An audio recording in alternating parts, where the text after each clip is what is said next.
ప్రభువైన యేసుక్రీస్తు నామములో మీకు సమాధానం కలుగునుగాక. షలోం. 2వ దినవృత్తాంతముల గ్రంథము 19వ అధ్యాయము 11వ వచనము.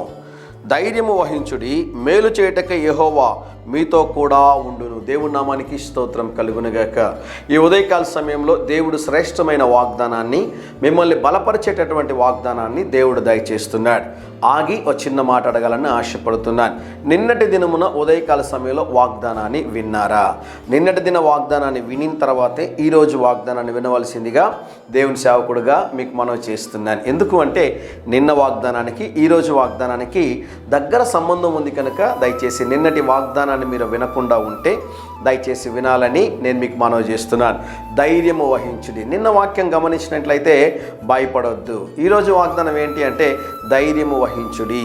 ఎందుకోసము అంటే దేవుడు మీకు ఒక మేలు చేయబోతున్నాడు. దేవుని నామానికి స్తోత్రం కలుగునుగాక. ఒక దైవజనుడు అంటాడు, క్రైస్తవులంట దేవుడు చేసిన మేలులన్నింటినీ కూడా మట్టి దిబ్బల మీద రాసి పెట్టుకుంటారంట.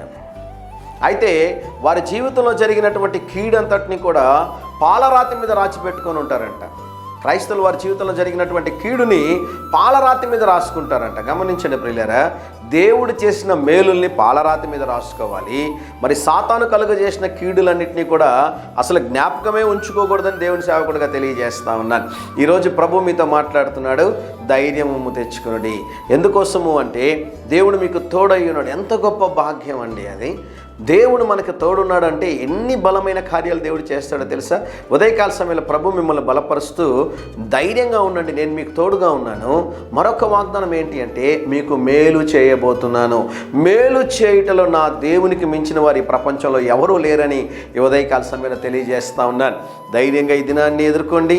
దేవుని సన్నిధి మీకు తోడుగా వచ్చునుగాక. ప్రియ పరలోకపు తండ్రి, మీరిచ్చిన శ్రేష్టమైన వాగ్దానము కొరకై స్తోత్రం.